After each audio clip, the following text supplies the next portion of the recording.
Great day to be alive. Thanks so much for the opportunity. I want to talk for a few minutes out of the book of Luke, Matthew, Mark, Luke. I always tell my church where, and those that attend, where the chapter is, or where the gospel is. Matthew, Mark, Luke, John. Matthew, Mark, Luke, John. You want to be in a church that's not afraid to look at the table of contents. Because I remember when I started going to church, I didn't know where Isaiah was, and I was embarrassed because they were such holy people to look in the table of contents. And you know, my pastor did a whole series in Isaiah, and I was stuck in like Corinthians because I was embarrassed to ever look, and no one ever showed me. So I'm going to talk for a few minutes. Matthew, Mark, Luke chapter 22, and I want to talk about a servant's heart. I want to talk about the power of a servant's heart. We have an expression we talk a lot about. Pastor Ed talked about servolution. It's a book we wrote, but more importantly, it's a movement among people. It's a heart. It's a heart that says that we're going to serve no matter what. We're going to serve no matter what we become or the opportunities that we have or the expressions that we find ourselves, whether it's through media or through multi-site, or through any type of leadership or any type of opportunities through ministry and through getting involved. We want to serve. We want to have a servant's heart. We want a servolution throughout our leadership. We want a servolution throughout our staff, and we do that as a church, and we share that through a little thing called servolution, where we exchange ideas, and we do this normally before Easter. Other times we don't want it to be an event, but it's more of a movement where churches come together and we share ideas about serving in the community, because sometimes you have an idea that you're doing something in your community that I never even thought of, and it is incredible, it is killer, and that could work in my community, or I just don't have any more ideas about reaching the people whom God called me to love on and to care for, or so I'm able to share those things. So we do that. But even if we have great ideas and we come up with incredible thoughts, if it doesn't come from a servant's heart, then we send out a mixed message. If it doesn't come from a heart of a servant. And I just want to share for a few minutes about having the heart of a servant. So turn to your person next to you and say, we're going to talk about having a servant's heart. Now look at that person that was your second choice, because there's always a second choice, and tell them, you need a servant's heart.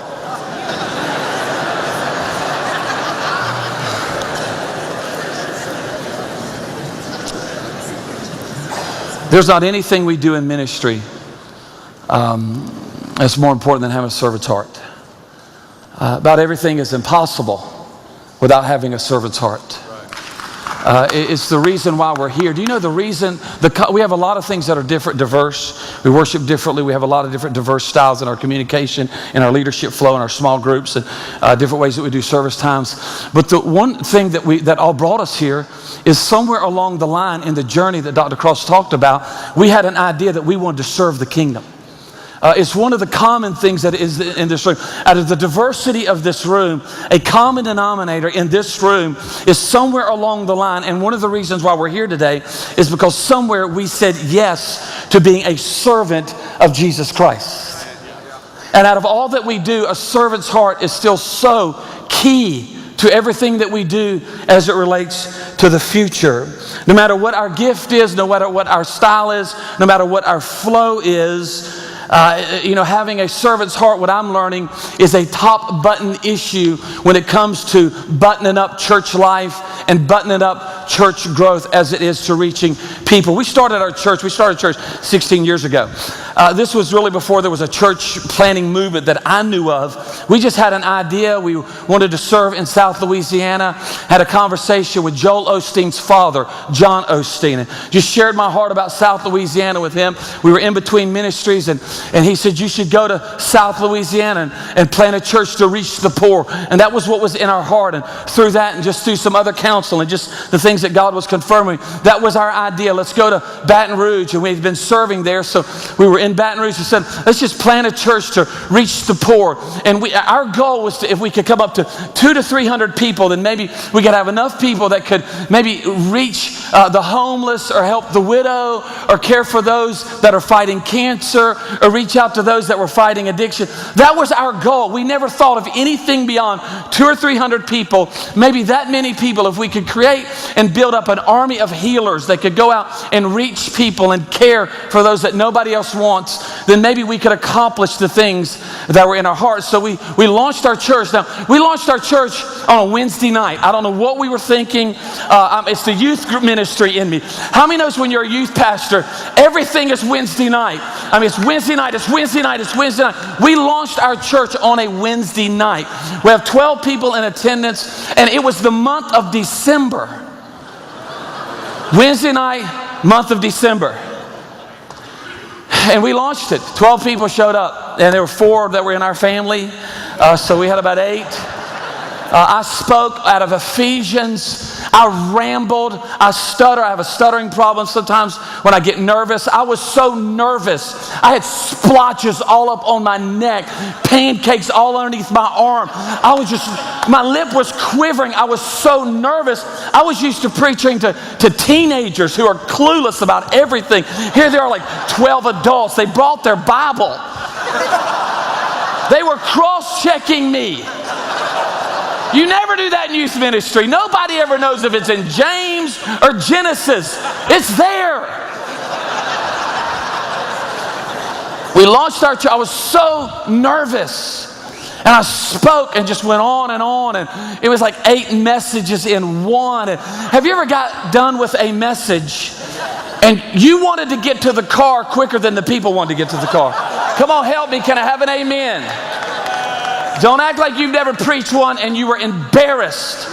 I was embarrassed. And the next day, 5 people quit the church. And it wasn't silent. It wasn't stealth quitting. It was loud quitting. And here's the deal. They kept re-quitting the church. They didn't leave once. They would just show back up on Sunday. I thought y'all were leaving. We are. When? Later on.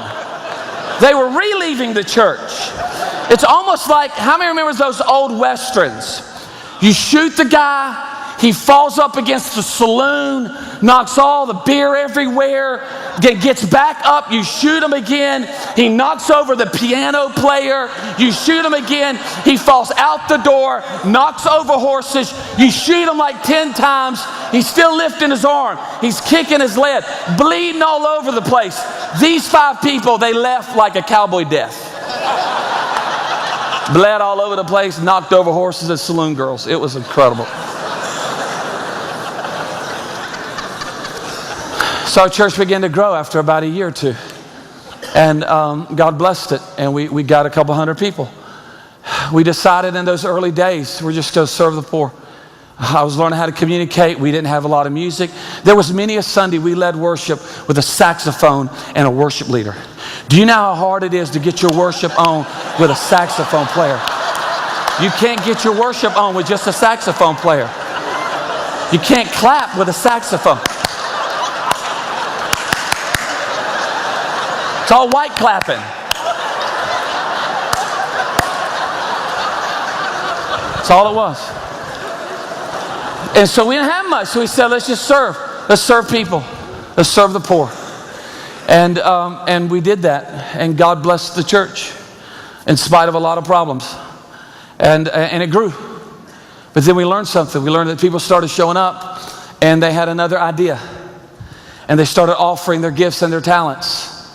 And they started letting me know about specific talents and specific gifts, unique gifts and talents that they had that could really take us to another place and really could kind of help us in some issues and some areas that we were struggling in. And many people show up and say, listen, I have a gift on Wednesday at about 4 o'clock.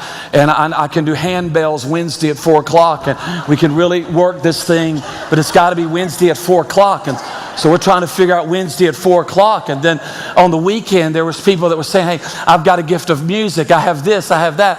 And I remember we found ourselves, my wife and I, scrambling to try to sort through all the different gifts and all the different talents and all the different personalities and all the different offers that we were being offered, all these unique, specific, detailed, intricate gifts on Wednesday at 4. Not only do I do handbell, but I also interpret handbell through this other book that I've written.